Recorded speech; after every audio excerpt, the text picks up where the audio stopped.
what's going on, everybody? Let's get into this. It's a new episode of Film Streak. Do I sound a little... Yeah, it's that kind of time. The weather's a little funky. I'm doing all right, though. The first thing I want to say is, hey, thanks for listening. Thanks for checking this out.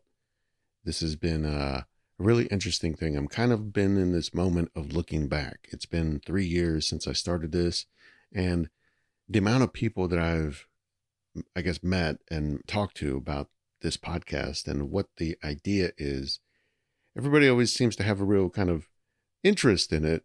I know some people might check it out, might not, whatever. If you're one of those people, thanks. Thanks for stopping by. But the thing that occurs to me is that all the podcasts that I've listened to, I've never really heard something done this way. So I don't know, maybe I'm onto something. For me, it's just kind of a fun, I guess, challenge or exercise in watching movies and talking about movies and trying to, I don't know, create a little bit of a game of it for myself, right? And so I'm keeping count here, and I bring this up because this episode, we're coming up on film number 600. It's kind of crazy, but it's fun. And I mentioned it in the previous episodes. Some of the earlier, very earliest episodes, I think up to like the first 50 or so, I'm going to be taking those off the feed. They'll be going somewhere else. Once I really have that sorted out, which I think I might, but not, I don't want to say it yet. I might put it in the notes for this post or somewhere. You'll see it. If you do ever want to go back and find the original episodes, the earliest episodes, I think it's like films 1 through 100 and something. I can't remember now. But they were all the ones where I had music and the trailers and clips from the films and stuff where as soon as that stuff goes up on YouTube, it gets flagged or whatever. So I still want to make them available for people. It's just going to be like you kind of have to find them now instead of having them on the feed. So anyway, I'll have more about that later. Let's get into this episode. The films for this episode are fun, but also kind of a mixed bag. Okay. One of the most anticipated films for me for this year, at least for the beginning of the year, is this new film, Wolfman. And looking back, it's like I realized I didn't really have a lot of history or knowledge of this character on film. And I say this character, but like werewolves, I guess, or the Wolfman in general. I just didn't have a lot of knowledge there. So I want to go all the way back to the original, the 1941 original film, The Wolfman. And I just did this episode on Dracula. I think 2 episodes ago. That was a fun kind of walk down memory lane, but also exploration of the different iterations of that character throughout the years. Because one, it shows you just different people's takes on the idea, right? Like different approaches. But it also shows you some things about how times change and how things progress over time. And this, The Wolfman, same thing. This film from 1941, this is, it stars, let's see, Lon Chaney Jr. and Claude Rains, and it's got some interesting moments in it, I think. But I'll tell you what, it's a really short film. It's a little over an hour. And, you know, I'm trying to find a positive way to put this, I guess, but I like the conceit of it and the way that it tries to build a sort of a mythological type of character out of this. I guess it brings some elements of folklore and superstition, that kind of thing, into this cinematic world with this character and the setting and all that. But I tell you what, I mean, this film is maybe a hot take, but this film is not very good. Like if you made this film today, I just don't feel like it works. The main character here is kind of a creeper, but he's a wimp. And I just don't get it. I mean, he comes off very kind of put together and trying to talk to this lady that he sees through a telescope, sees through her bedroom window. He's trying to talk to her and actually really kind of lying, putting a scheme on her to just like get a date or something. And then when it all goes wrong and they're out in the woods, I like, why would you be in the woods at night in the fog and all that? Okay, whatever. Cool romantic date, I guess. But that's where they have the run in with, look, honestly, it's a dog. Okay. Doesn't look like a wolf, doesn't look like a man, like a werewolf. It's a dog. He ends up killing this dog. Turns out that dog was somebody else that they had just met, a gypsy, I guess, which is Bela Lugosi, by the way. Kills the dog, gets bitten, and he's got a cane that has a wolf and the star. It's explained to him what those things are.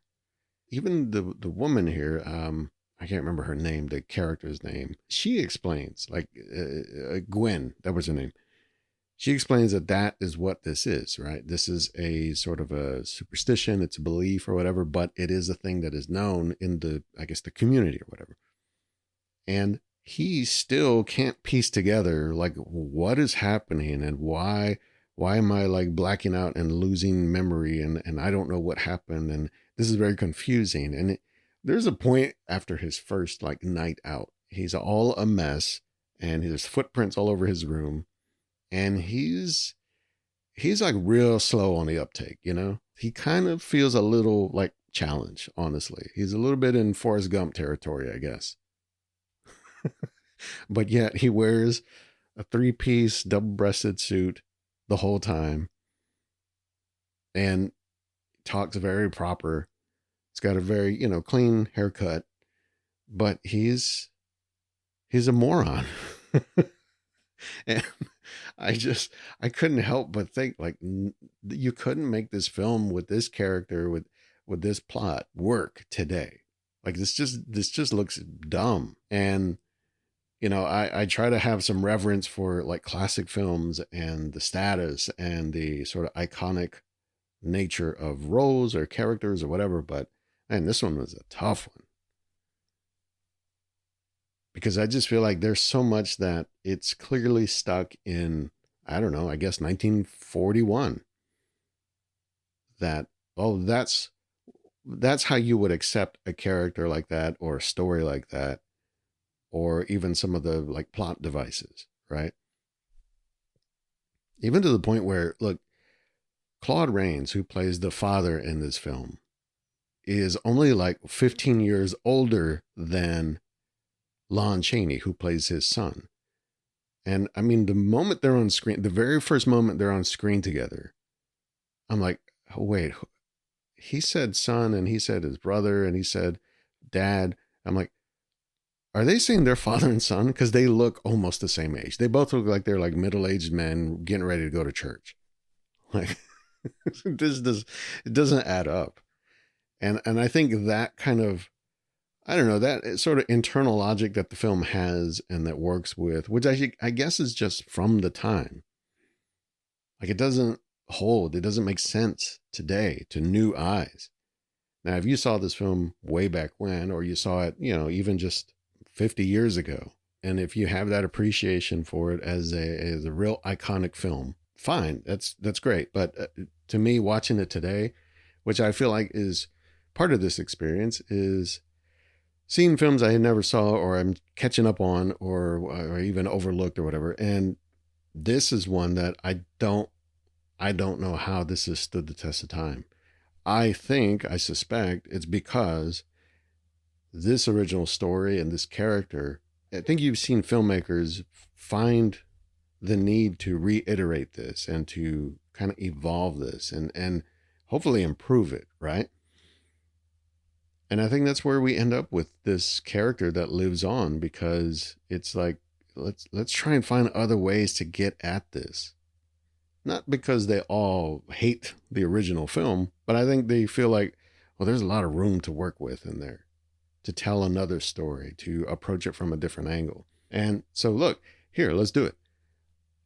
I want to fast forward from 1941, which is kind of the beginning of this thing. There are a lot of films that come through, I guess, the 40s, 50s, even into the 60s and 70s that are more in the kind of cheesy B movie camp, right? That they're not real great. And they're kind of still playing off of this mold of the Wolfman. So I'm going to avoid those because I feel like, one, they don't look interesting to me, but two, they're dealing with the same thing over and over. Now, there are some, of course, that were maybe from the 70s and the 80s, but I saw them. So I'm not going to count those. The next one I'm going to get to, which is a film that I've seen parts of as a child, and it was enough to be like, wait, I don't know what this is. This is kind of past my line now. Like I might have seen this when I was like, I don't know, 8 years old or something. I saw some of it on TV, and that film is An American Werewolf in London from 1981. And for me, from my memory, watching this as a child, is that this is just straight up terrifying. It has moments in it where if you've never seen anything like this, never been kind of exposed to horror movies or characters or monsters like the way they're portrayed in this film, it's shocking. Now, if you've kind of grown up and, you've had experience with it and you've seen horror movies and you've kind of, I don't know, you got your tolerance up, you can see past that. I mean, there still has some moments in this that are still kind of suspenseful and thrilling, but it also has a whole other layer of this kind of dry, like wit and comedy to it that I didn't know was in this. Now, the one thing I did know is that John Landis directed this, right? I've known that forever. I mean, I've seen several of his films from that era, from the 80s, and I even talked about recently the documentary about Thriller, about Michael Jackson's Thriller, and they talk about the making of the video for that, and that was one of Michael Jackson's like demands or requirements, is that he wanted it to be like An American Werewolf in London, to the point where they made him up in the whole makeup and everything. So to me, it says, oh, this is a really interesting kind of fusing of the two ideas, right? Of the, I guess, classic tale of the Wolfman set in England, and then crossed with this sort of more modern, more contemporary, more realistic view from an American perspective, right? And you've got these two characters, David and Jack, they're young men hiking through England, and they're out in the middle of nowhere, and they're kind of fish out of water. That's the whole idea, right? And they come into this place where they're warned, like, hey, stay away from being out at night. Stay out of the woods or whatever. People are just warning them like to no end, to the point where it becomes a little bit of a running gag. But they're warning them like, hey, be careful. And that's where they get into this run-in with, they don't know what it is at first, but they clearly think, oh, well, it's got to be some kind of monster, because his friend David gets scratched, I think. Or is he bitten? No, he's scratched. And Jack gets like just torn to shreds. And I mean, it's got moments in it that you think, oh, well, this wouldn't necessarily be a more classical take on this, but it's more realistic. It's more modern of, oh yeah, David just turns and runs, and he runs for a while. And then he says, oh, wait, Jack, he goes back to find his friend. And I think that level of playing it more naturalistic, I guess, more like what a real person would do, they would just panic. I think that kind of draws you in, that makes you kind of feel like, oh yeah, maybe I might end up doing that, because I wouldn't know what the hell I'm dealing with either.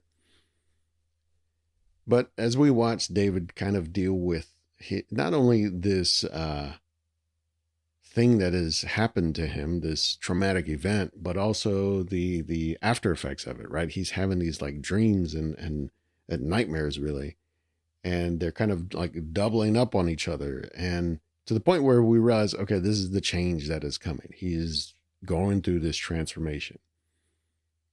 And then when he finally does transform, I mean, it is, from my take, it is one of those moments that is like a showstopper, but it is also like held the test of time. Like it's so much a showcase for these like practical effects and makeup, and the performance even is just all comes together in that moment when he transforms in that like living room or whatever, and it still looks solid, you know. I mean, I'm watching this film over 40 years old, and it looks as good as anything you might see today. I'll even tell you, it looks better than some things you would see today. So I I feel like this is actually a really new discovery for me, watching this film with grown up eyes, watching it with some time behind me, and to see like, oh, this is what they were going for. Okay, it's not just straight horror, and it's not totally a bloodbath, although it has those things in it. But it is this also kind of a humorous take on this, and it's this kind of culture clash, kind of fish out of water thing. And I think it all adds up for a really interesting mix. It makes it just so unique in this, up to that point, world of kind of repeating the same joke over and over and over. So we go from that to a film that I remember seeing a little bit of a long time ago. And this had to have been on cable somewhere, like some late night watch. And I don't remember it being particularly interesting at the time, but I do remember it had a werewolf in it. Now, the other thing is, also stars Sherilyn Fenn and Charlie Spradlin.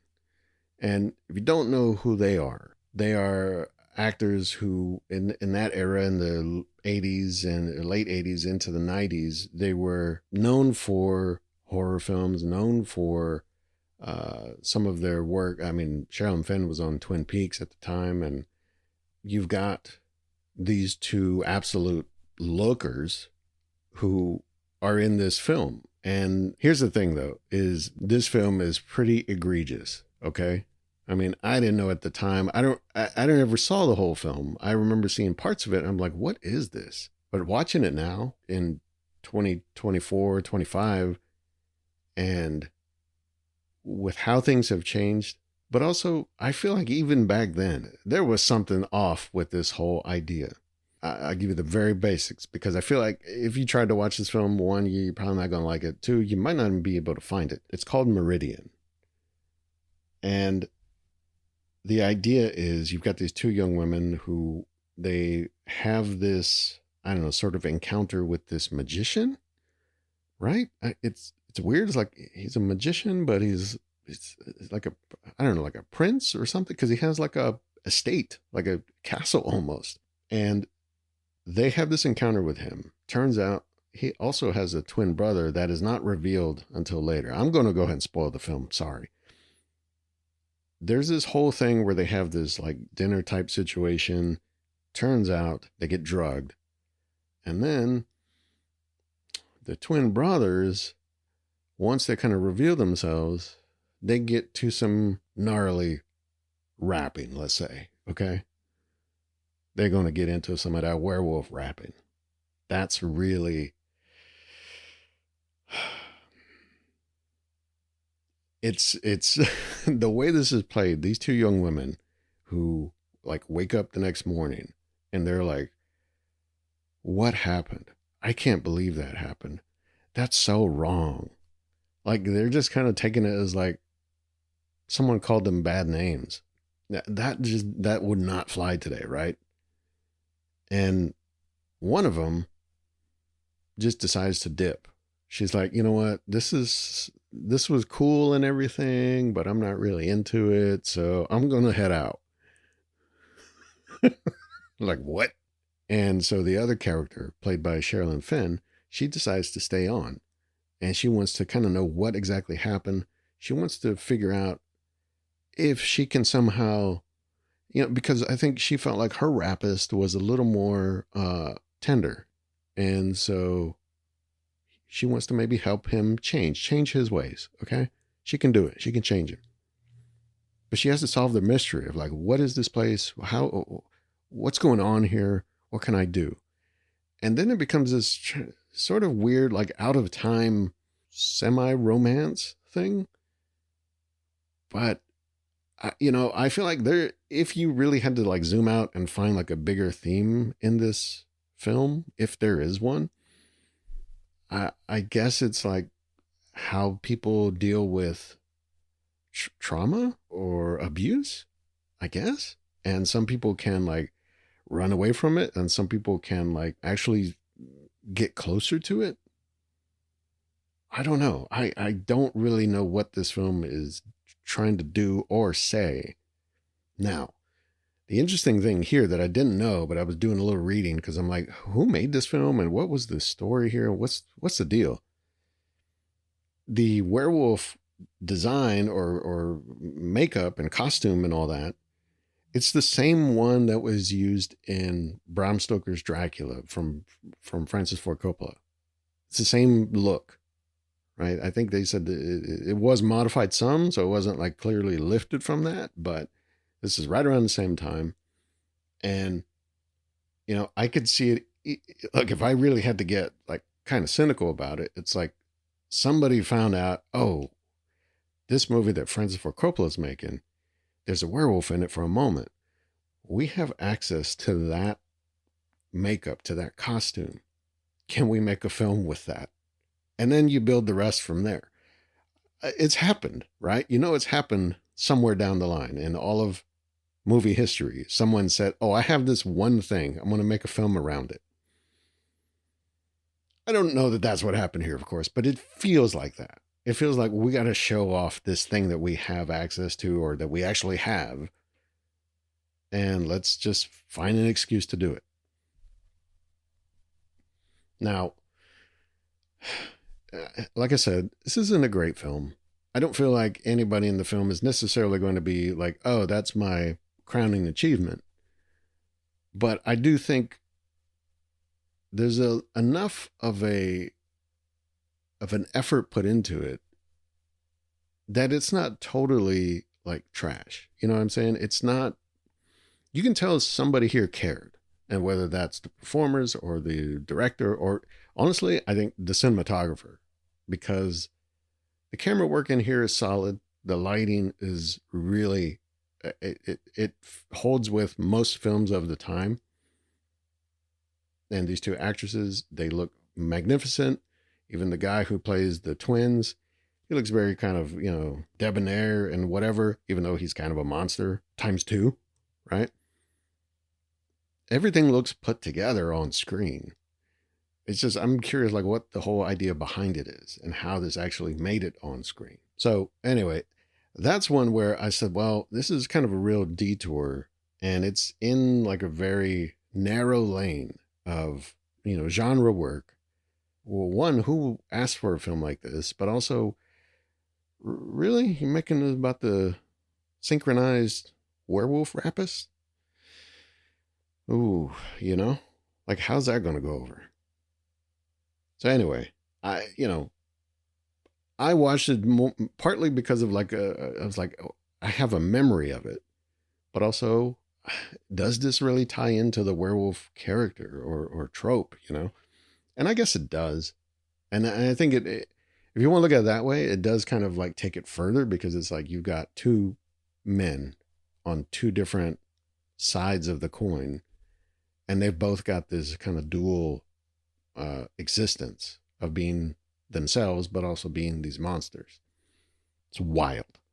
There's this film, Bad Moon, that I saw.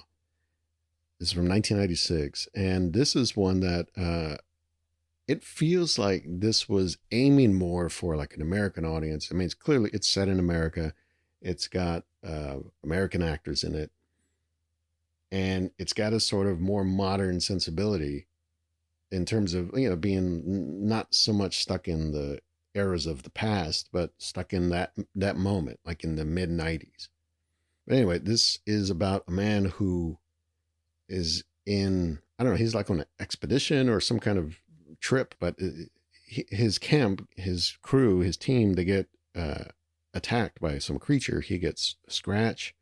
So after that happens, he comes home back to the States. He sees his sister, and her son, and he stays with them, right? He's trying to figure out like what happened to him. And he's staying in this little like trailer, like an Airstream trailer on their property, right? So he's not staying in their house, but it's kind of like a guest house, I guess. And all this time, as he's trying to like actually work up like a cure or like figure out how to fix this, he's going through this thing. And it turns out he's actually discovered what happens before we discover it, right?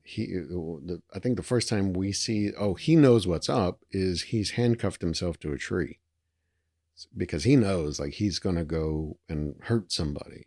So he's trying to restrain himself. And so then it's a matter of this kid and his mom. He's watching Uncle Ted like get crazy and not know why. And then they're just kind of having this little bit of like game of wits. Even the dog gets involved because the dog can know this, and the dog is like watching him all the time. And he's like, there's like a whole scene in the film where he's like doing this little mini chess match with the dog. It's kind of amusing. It's kind of cool, but also it's like, man, you just eating up screen time. It's just a guy acting against a dog. And of course the dog, there are shots where we cut to the dog and the dog it's like close up on the dog's eyes. The dog is just looking at the camera, but they've laid in like growling and all these sounds underneath it. It's an editing trick, okay? It's a workshop in editing, because this is a scene that really is not a scene, but they try to make it work to show like the dog knows. I think we get it. After like 30 seconds, we get it. We don't need like 4 minutes of this. Anyway, I'll say this much. This film feels like it's got some interesting things happening or could happen in it, but it really kind of goes nowhere. And it goes to the place where we know exactly where this is going to go. It's the mother against her brother. The little boy's involved for a moment, but it's about them kind of coming to heads. And it's not great. I'll just say that. I feel like it could have been better. So, look, those were a couple of mid-90s or 90s era American films, right? We fast forward a little bit further, we started to see some other filmmakers from other places come up with their own approaches to this. And one of those is Ginger Snaps from 2000. This is a film that I feel like I thought I saw, but as I watched it again, I clearly did not, because I didn't remember this film at all. And even to the point where I thought, oh, wait a minute, this film is actually really fun. Because I think if you've seen it, you understand what I'm talking about. But if you haven't, it's kind of it's a real twist on this whole thing. It's not this idea of a man turning into a werewolf, but it does involve some of the, I guess, the legends and the mythology of it. But it's also it's crossing that with this story of these two sisters, one of them who is really kind of obsessed with the idea of like death and this sort of dark, I don't know, she has a fascination with this dark sort of subject matter of staging death and photographing death and recreating death. And I feel like maybe that's a little bit of a thing of the sort of fatalism of being a teenager, right? Like you don't understand death, so you're trying to like just look at it in its face to the point where you even become fascinated with it. And so anyway, we've got these two sisters who are kind of outcasts. They're kind of seen as the weirdos and the ones that, people stay away from. And they have this run-in with a creature who, very realistically so, they kind of figure out pretty quickly, like, no, man, it wasn't a dog. It wasn't a coyote. And it wasn't a bear. So, it's one of the things I appreciate when you have a film, especially a more contemporary, a modern film, a film set today in present day, where the characters know what the hell they're dealing with. The idea of like, well, we've never, what is a werewolf? Like that shouldn't be a thing, right? I feel like I'd rather it's like work with the same knowledge I have. Don't be dumber than me. I mean, so these young girls in this film, they're like 15, 16 years old. They're armed with that already. They understand like this is what we're dealing with. And so then it's a matter of navigating that kind of change that is happening. But it's also, it's made clear in the film, this is mirroring their change just as teenagers. I mean, whether you want to call it puberty or they call it the curse. Have you had the curse yet? And those are all subtle ways that the parents and the kids around them, they sort of know what's happening, but they don't know everything that's happening. So it's a really interesting film. I mean, I enjoyed it. I thought it was a fun take on this whole, at this point, very tired kind of trope and way of telling the story of like, this is just a single man dealing with this thing that's put upon him. So anyway, let's get to the last couple of films here. This one is 2002's Dog Soldiers. And this is from writer and director Neil Marshall, who I got to say, I recognize like almost right away some of, I guess, some kind of signature moves and filmmaking and visual tricks that he has. I've seen a few of his films, and I know he's done work on like, I think Game of Thrones and some other TV series, right? Some like A-list shows. And this, I don't know for sure, but I feel like this might have been like what kicked things off. And this is interesting too, because it's not a matter of like a man dealing with a beast and turning into the beast. And then, what is he going to do to the people around him? This kind of flips a lot of things on his head too. This is about a group of soldiers who are out in the middle of in the wilderness, and they're on this, I think it's like an exercise or maybe it's an actual mission. I don't remember, because that it's kind of glossed over once they have this encounter. It's like, oh, we had something we were doing, now we're doing this. And part of that is just dealing with what is out there, what is chasing them, and what is hunting them. And them finding this woman, she kind of gives them a little bit of a safe place to hide out. And then it's a matter of the people trapped in the house with the monsters outside. And it's the other thing. It's not just one. And so it becomes this kind of standoff situation where they're, almost like Night of the Living Dead kind of things. Like they're out there and there's a lot of them and we don't know what to do. The woman somehow has information about what they are and where they came from and how to, defeat them and all that kind of thing. And I guess I'm going to spoil some of this, but it's not until close to the end of the film where we're thinking like these soldiers are the only way out of this. They've got the guns, they've got some of the training and the tactics that can maybe do this to find their way out of the situation. But it turns out, no, that was never the plan. The woman here, she had something to do with this. She didn't bring them there for safety. She brought them there, but she's more like corralling the sheep, And I think that's a really interesting twist on the whole thing is the characters you think are your guys that are going to save the day. Turns out that doesn't happen. So the last film I want to get to is, of course, the very new release or current release, Wolfman. Now, I skipped over The Wolfman because that is a film I've seen. And also, I think it's got some interesting work in it, but too much CGI and not enough practical effects. I'll just say it.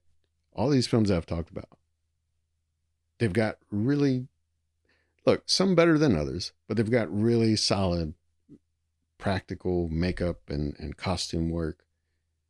And just even just the blood and the gore of it, it feels real. That film from 2010 with Anthony Hopkins and Emily Blunt and Benicio del Toro, that there's enough CGI in it, and just the way it's shot or the way it's put together, it feels bad. I think I mean, that is more or less a direct remake of the very original film from 1941. And I can see that now. Like, I didn't really realize, oh, it is kind of like same characters, same situation, different time, a little bit of a different setting. But it's essentially a straight remake of the original. But it's not great. So the current release, Wolf Man, that is a film that is not a remake at all. And I worry a little bit that people aren't going to take this the right way. I think they're going to see the title and they're going to think, oh, this is a new version of the 1941 film with the characters, with the plot and everything. And it's not. It has some very loose threads that you could maybe say are inspired by or lifted from the original, but it is entirely new. And it's an entirely different way of looking at what this is. Like, it's from a larger point of view, right? It's not about like, oh, a werewolf and how do you become a werewolf, or what is the magic behind it, right? There's no magic. This is not a film about magic creatures and monsters and all that. And I think a lot of people are going to be disappointed by that. And unfortunately, I have to disagree, because I think this film works in all the ways that I want a film like this to work. Because I just think, look, I think the time and the place for monsters made out of magic is, look, it's kind of gone, okay? Like, we should be smart enough to not believe in shit like that anymore. I mean, really. That's not to say there wasn't a time for it and you can't still enjoy it on some level. Sure. Okay. But this film, it takes a whole new approach, and it's an approach that I really appreciate. I got to say, I'm going to tell you right now, I liked this film. I don't know if I loved it, but I really liked this film because it's doing a couple different things. It's departing from thinking about, oh, magical monsters. And it's taken us to the idea of real tragedy. Because there's an element to, whether it's the Wolfman or Dracula or Frankenstein, you know, all those classic cinematic monsters, right? Like, those characters were always doomed to die or to wreak havoc or to cause death, right? And they're burdened with it. But that's never played on its surface. It's always kind of underneath. It's kind of the subtext sometimes. And here it's like, it's very upfront. It's not about the magic that makes it happen. It's about the man inside who is going through this transformation, who's becoming this monster. And I think it smartly tries to parallel that with this man who is also a father and is trying to be a good father, even though his father, who we see at the beginning of the film, he was a hard ass, and he was very kind of domineering and very strict. And we see our character here, who has a daughter, who is trying to do something different. He's trying to break the pattern. And so we see a man being a father. We also see a man trying to be a good husband. And whether he's, you know, he feels at odds with his wife. And these characters, these are all, I think, played just in the right notes. You know, they have a, you can tell, like, it's kind of an iced over relationship in the film. And I think it serves the plot, because this is the idea of, look, this is a man who is dealing with maybe some past, you know, familial type trauma, but he's also dealing with a little bit of an internal struggle of a change that's happening. And so then you layer that with this like actual physical change that is happening. And I think you've got a really interesting take on this. And I think it, in a way, look, I think it digs deeper at the whole thesis of the Wolfman story, right? The original tale or whatever. It's like a man who is trying to be a good man, but he becomes a savage kind of unwillingly, and he can't control it. And the harm that he causes, it eats at him, right? So he is kind of bound to this suffering, I don't know, for eternity or until he's put down. And so you've got that kind of thing happening. And this film also has some really solid filmmaking going on. It's doing some really interesting, kind of smart stuff, when it comes to showing us this transformation. It doesn't happen like in other movies where it happens like in the course of one scene or even in the course of like a couple of shots. It's like, boom, okay, he's a Wolfman now. This transformation takes most of the film to happen. And in that way, I think it likens it to someone dealing with an illness. And you see the progression, and it's slow, and it's painful, and it's confusing and frustrating. Because like, one, you don't maybe know what it even is, but also there's nothing you can do about it. It's just happening. But the way that it manifests on screen is you've got work going on in the sound department. There are moments in the film where the sound really comes to life and it tells you, oh, this is not what all the characters are hearing. This is what he's hearing and what he's seeing. There's even camera work and lighting tricks that are happening that are showing us, like going from one character's perspective and they're in a total darkness and they're trying to find their way around. And then the camera moves around like literally to his perspective and the lights change and color temperature changes. And even later in the film, there's even like some visual effects that are happening to illustrate like, oh, he sees differently. He doesn't see like a man anymore. And, and going back to sound, even he doesn't understand anymore. Like he doesn't understand words anymore. I feel like, why hasn't anybody done that yet?